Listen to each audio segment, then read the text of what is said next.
What would you do if a friend knocked on your door in the middle of the night? Would you answer the door? Would you call out to them and say, go away, come back tomorrow?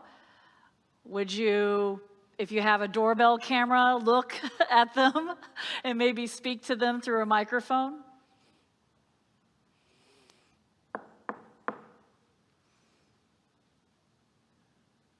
What would you do if a friend knocked at midnight on your door? In a sermon that Martin Luther King Jr. delivered many times starting in 1963, King tells an ancient parable that asks the question, what would you do if a friend knocked on your door at midnight asking for help? The story goes like this. Which of you have as a friend will go to him at midnight and say to him, friend, lend me 3 loaves, for a friend of mine has arrived on a journey and I have nothing to put before him. The friend says through the door, trouble me not. The door is shut, my children are to bed, and I cannot rise and give to you. Would you go to your friend and ask for help if you needed it? Would you knock on your neighbor's door at midnight to help someone else? And suppose if you were the person receiving the knock at the door, would you keep your door closed? Would you say that it's the middle of the night, the door is locked, and your family is asleep? It's a story to put yourself in each of those different positions. King interprets this story as a tale of justice and turns it into an archetype of religion and people in America when faced with the troubles of their time. King describes that moment when his people were facing troubled times in the 1960s. He said, it is midnight in the parable, and it's midnight in our world, and the darkness is so deep that we can hardly see which way to turn. It is midnight in the social order, midnight in the moral order, midnight in the soul of America. Could we not say that today? It is midnight in the parable. It is also midnight in our world. It is midnight so deep that we can hardly see which way to turn. And as in our parable, so in our world today, King went on to say, the deep darkness of midnight is interrupted by the sound of a knock. King proposed the knock as a special plea for help. It's not for a simple loaf of bread or a handout or some money. The knock is for what he called the bread of love.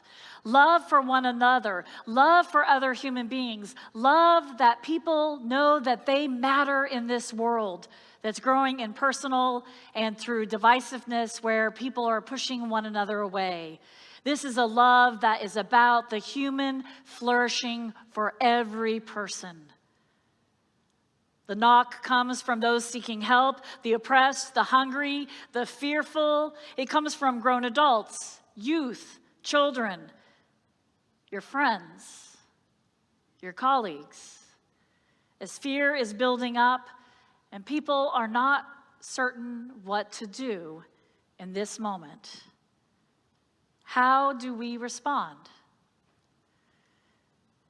King was speaking to his moment in history. He encouraged the people to show up for one another.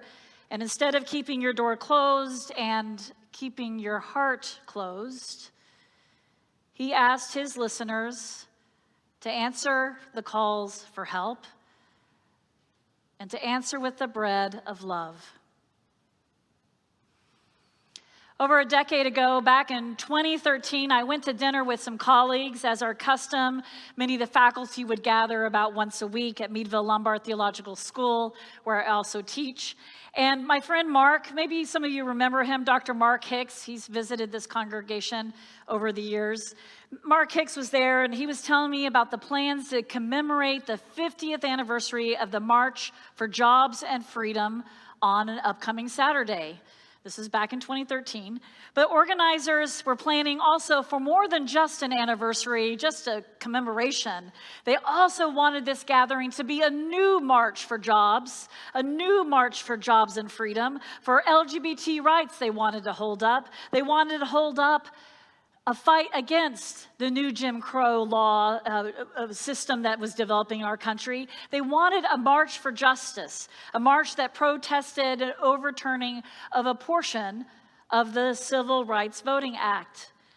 When Mark told me about all this, I got pretty excited. I hadn't tracked that this was happening. I wanted to go. I wanted to be a part of it because I was feeling discouraged. And there wasn't much time. It was just a few days away. It wasn't likely I was going to be able to go. The next day, first thing in the morning, I received a text from Mark. Mark said, "Are you serious about DC? Do you really want to go?" I responded, "Yes."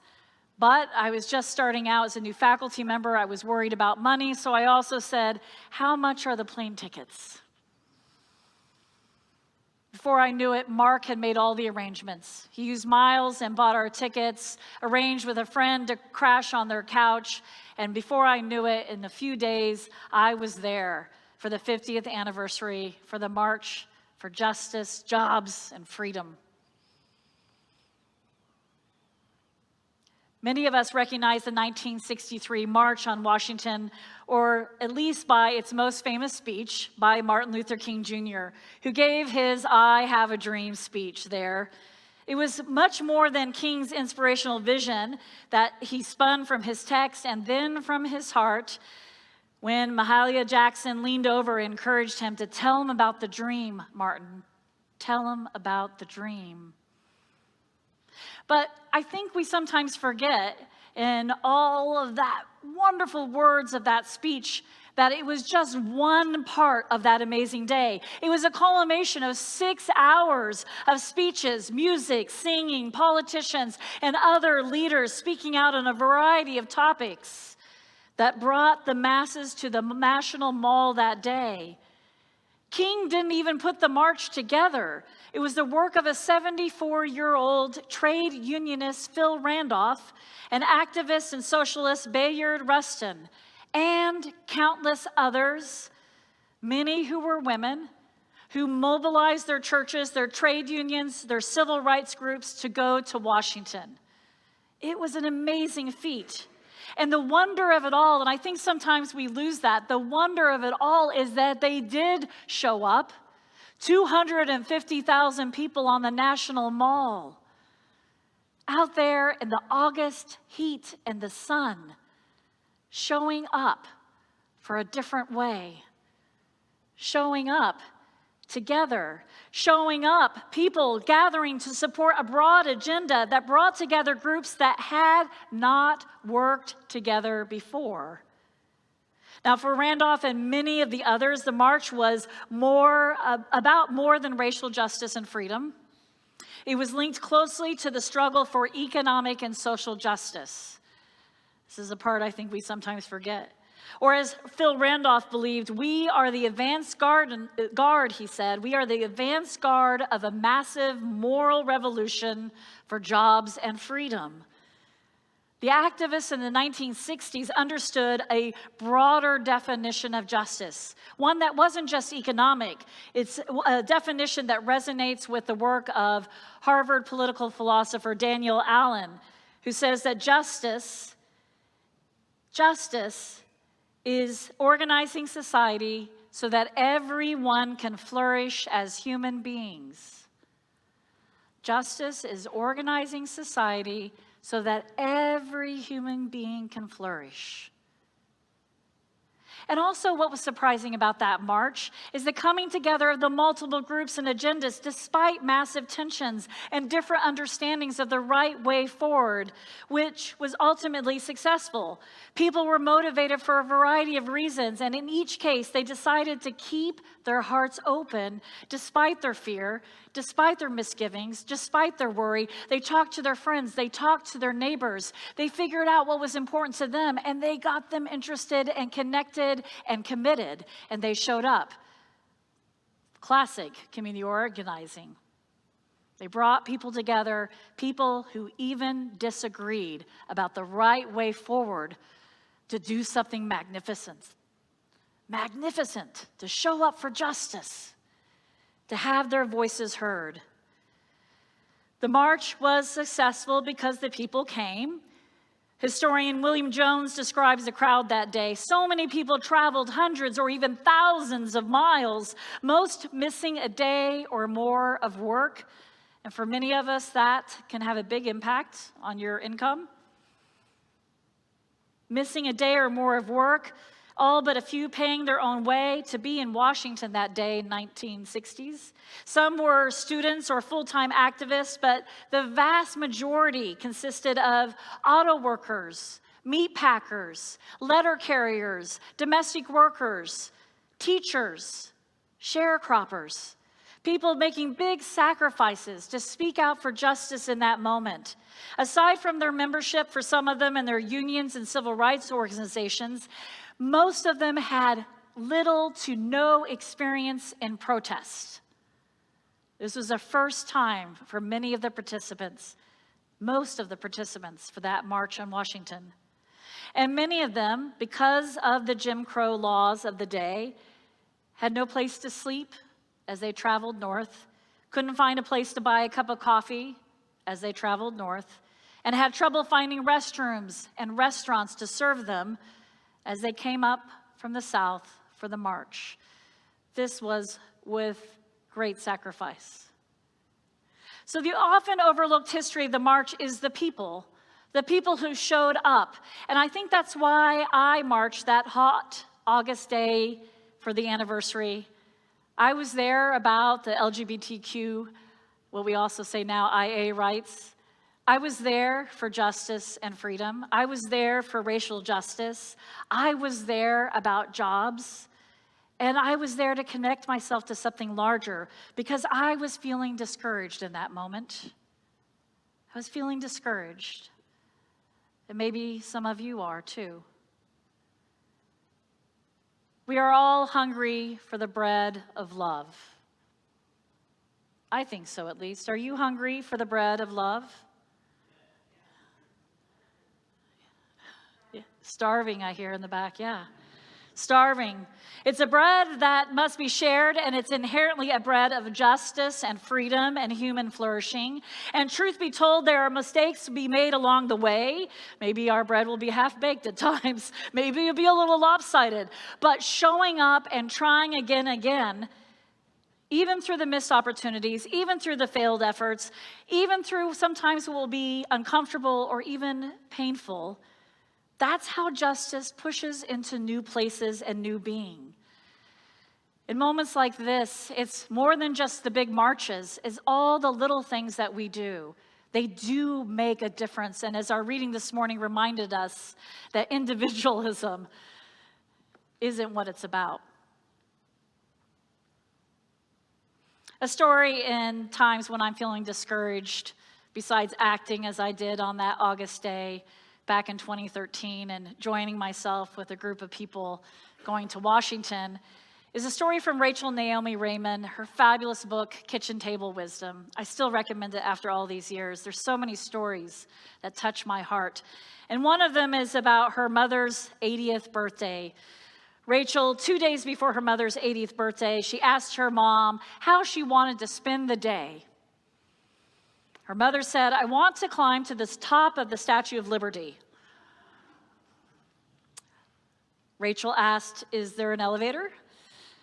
Her mother looked at her with the stare that, some of those people in your life, that they give you that look, and then her mom says to Rachel, "I want to climb the stairs."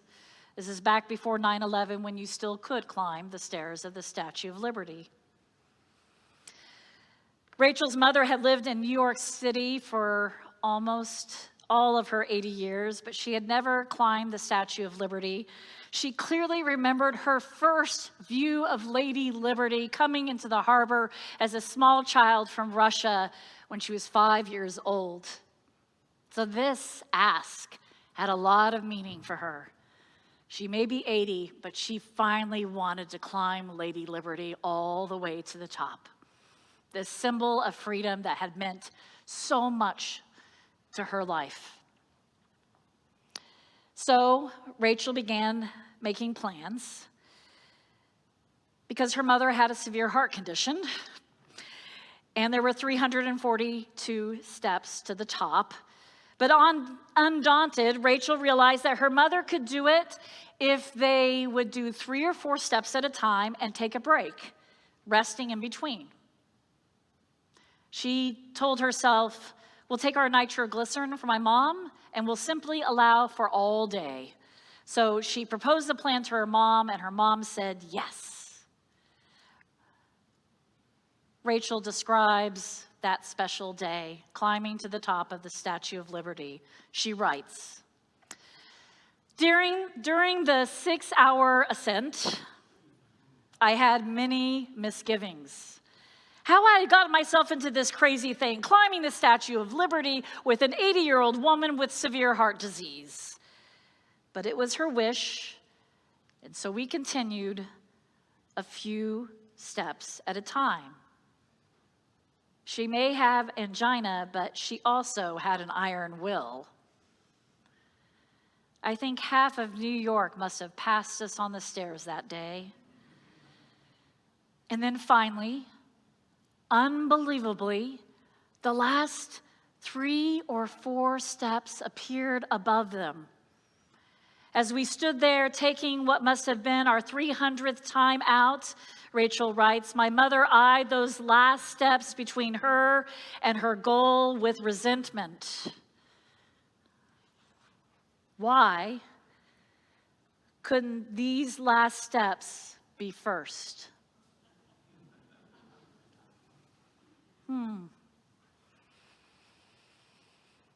Why couldn't we have done these last steps first? I think about this story when I remember all the times I too have resented the climb or felt discouraged or overwhelmed, the amount of living I needed to gain that precious understanding of how to live well, how to show up, how to go and do the things that I don't know what the impact will be, but I do think that they matter. How important it is in the struggle for freedom from the old ways not to be limited by style or self-expectations or worry what others may think. Rachel says to be willing to do the really important things any way we can, even 3 steps at a time. To be willing to do the really important things any way we can, even 3 steps or 3 spinning of the wheels or 3 movements at a time. It's midnight in America. I think that's real. I won't lie to you about that. Some days that midnight feels endless and the knocking feels too loud, and we want nothing more than to fold ourselves into something smaller. Maybe to hide, maybe to protect ourselves or our family or our own hearts. But here's what else is real. Life's fierce insistence on flourishing, love's refusal to stay contained, the spiritual human truth that we are connected by invisible roots that make your thriving essential to mine and my thriving essential to all of yours. This morning, it's about unfolding your heart. I don't mean this in a naive way. To unfold your heart is to be revolutionary. In a world that profits from our isolation, that feeds from our fear, that depends on us staying small and having low voices, choosing to open up is the ultimate act of resistance. Hopefully, everyone received a little heart on your way in, folded on purpose. I'm inviting you today to think of the ways to unfold your heart. When you're feeling especially fearful or discouraged, because your unfolding invites others to unfold. Our courage feeds each other through invisible roots. Together we work towards what poet Mary Oliver urges us to do, to refuse all cooperation with the heart's death. But that's what happens when we close up our hearts. We invite a little death inside of us. Together we climb these stairs 3 at a time. Together we answer the knock at midnight. Together, in all the small and big ways, in the justice work you're doing out in communities, and also you're invited to our Social Justice Expo this Sunday that's happening in Emerson Hall. There are dozens of ways for you to make a difference in this world, to keep from your heart folding closed, to keep it open, to know that even those small things can make a difference. Whether it's joining one of our justice teams or inviting a friend to do justice work that you're already doing, or if you have a new idea for a team, something that we should be working together, to reach out to me or one of the ministers. Together we work towards human flourishing. Together we ask one another to unfold our hearts. Together we answer the knock at midnight. We could fold tighter, we could fold smaller, we could fold safer, or we could unfold wider, braver, inspired. So today, in this place, with these people, I invite you to choose unfolding. Not because it's easy, but because it's necessary. Not because you're ready, because whoever is ready for that, but because the world needs your particular heart, with all its creases and tears and tender places, to open anyway. Your heart knows the way. It always has known the way. Unfold. And despite all the things happening in this world, let us together make this a season of love.